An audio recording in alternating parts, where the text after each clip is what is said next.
selada merah di talang bekas.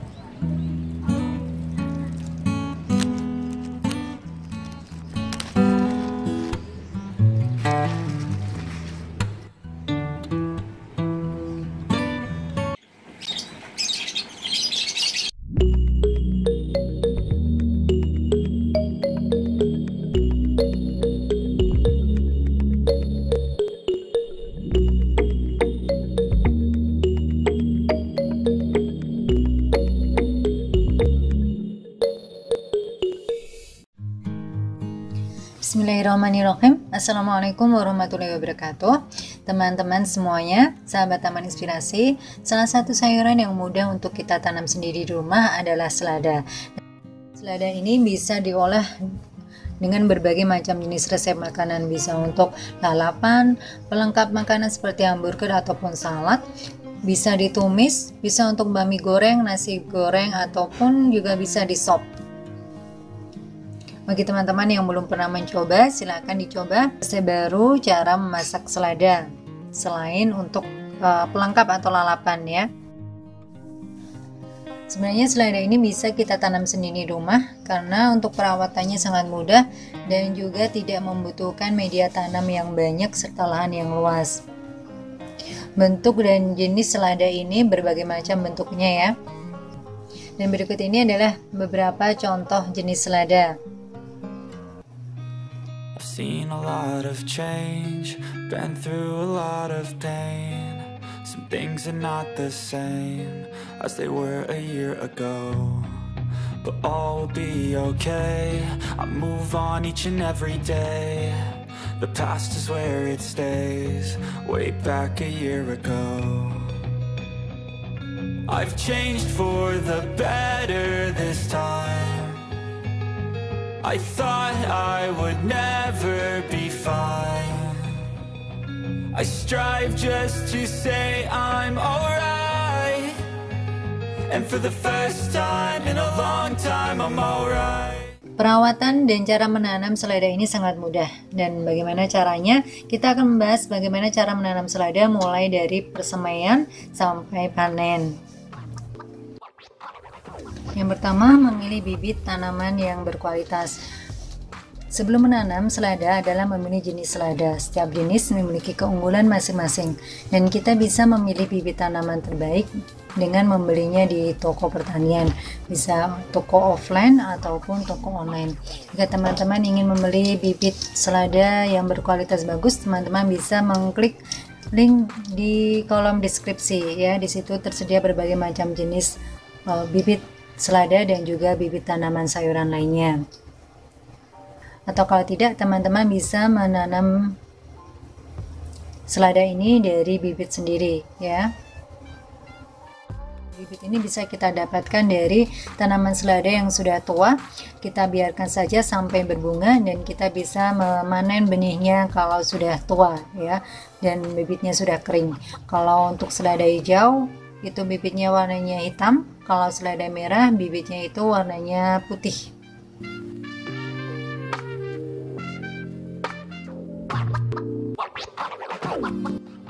Yang kedua, menyiapkan media tanam. Di sini adalah media semai ya. Setelah mendapatkan bibit tanaman, langkah selanjutnya adalah menyiapkan media semai agar bibit kita bisa tumbuh. Untuk media semai, kita bisa menyiapkan tanah gembur, arang sekam, dan juga kompos dengan perbandingan 1:1:1. Atau untuk yang sudah siap pakai, teman-teman juga bisa membeli di toko online juga. Yang ketiga, menyemai bibit tanaman. Setelah kita membuat media semainya, setelah itu kita bisa menaburkan benihnya di tempat persemaian, di tray ataupun di tempat-tempat yang lain ya. Kemudian kita tabur benihnya di atas media semai tadi, dan jangan lupa agar pertumbuhannya bagus, kita usahakan medianya tetap dalam kondisi lembab ya. Kalau kita mau menyiramnya, usahakan kita bisa menggunakan spray saja ya, agar benihnya tidak hilang. Dan untuk 4-5 hari kita bisa menempatkan di tempat yang teduh, baru kalau sudah berkecambah bisa kita tempatkan di tempat yang terkena sinar matahari.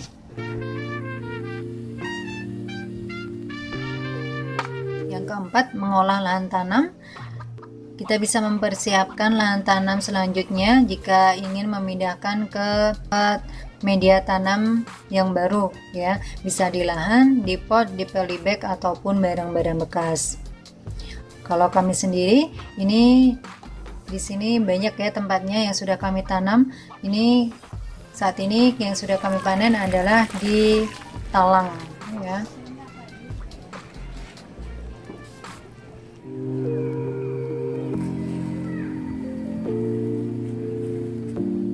Kelima, memindahkan tanaman selada atau memindahkan persemaian ke lahan yang baru.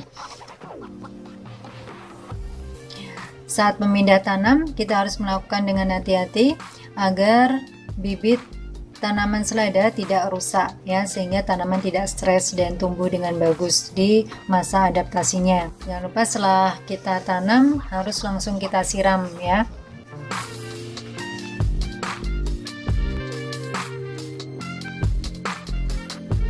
Yang keenam, merawat tanaman selada. Agar tanaman bisa tumbuh dengan baik, kita harus rajin melakukan perawatan ya, dengan mengecek tanah, pupuk, tanaman, dan juga airnya harus cukup ya. Semua harus dalam kondisi yang baik. Yang ketujuh, menyiram tanaman secara teratur. Tanaman selada membutuhkan pasokan air yang cukup. Kita bisa menyiramnya pagi dan sore hari ya, tapi kalau di musim hujan kita bisa menyesuaikan ya. Kalau medianya memang masih lembab, kita tidak harus menyiramnya lagi ya, agar tidak terjadi busuk pada akar.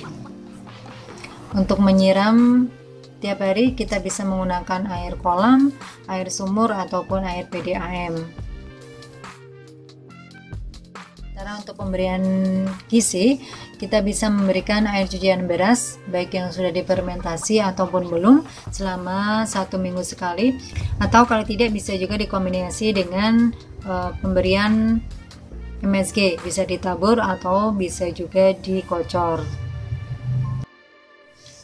Yang kedelapan adalah mencabut tanaman liar ya, agar tanaman seladanya itu bisa berkembang secara maksimal.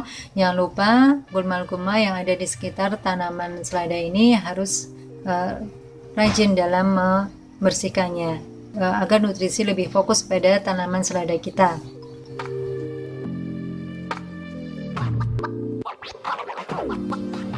Yang kesembilan, memeriksa sistem drainase. Apalagi di musim hujan seperti ini, tentu tanaman selada kita setiap hari akan terguyur hujan ya. Dan di sini kita harus rajin memeriksa media tanamnya agar tidak tergenang air, karena kalau sampai media tanamnya itu tergenang air, nanti bisa menyebabkan tanaman selada kita menjadi busuk sehingga menyebabkan gagal panen. Yang ke-10 adalah panen. Dan di Taman Inspirasi sendiri untuk saat ini akan melakukan panen selada yang kami tanam di talang. Ini adalah jenis selada merah. Setelah mencapai usia 40 sampai kurang lebih 60 hari ya, ini seladanya sudah siap kita panen. Dan saat mencabut tanaman, kita harus melakukannya secara hati-hati ya, agar tanaman selada kita tidak rusak. Kita bisa memanennya dicabut ataupun dipotong batangnya ya. Keuntungan kalau kita memanen selada ini dengan cara dipotong atau digunting seperti ini sisa batangnya di sini, ini kalau kita biarkan dia lama-lama bisa tumbuh selada yang baru. Jadi tumbuh tunas-tunas yang baru. Jadi kita tidak perlu menyemai lagi untuk menanam selada. Cukup kita merawat atau membesarkan selada yang tumbuh di sini ya. Nah, itu tadi adalah aktivitas panen kami selada merah di talang ya.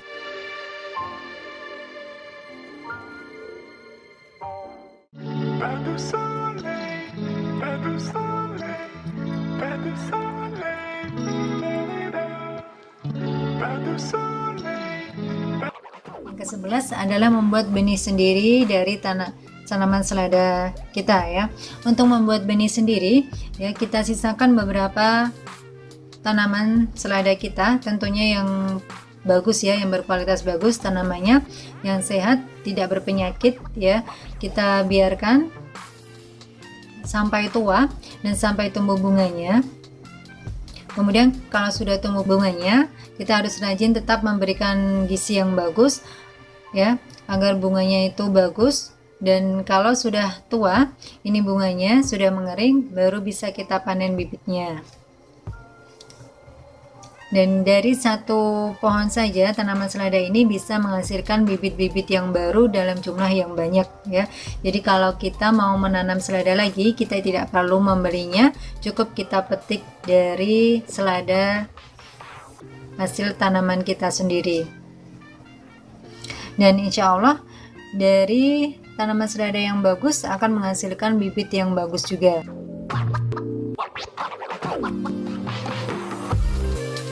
Nah, jadi demikian teman-teman informasi yang bisa kami sajikan tentang bagaimana cara menanam selada mulai dari samai hingga panen dan bahkan untuk membuat benihnya sendiri kembali. Semoga sajian tadi bermanfaat.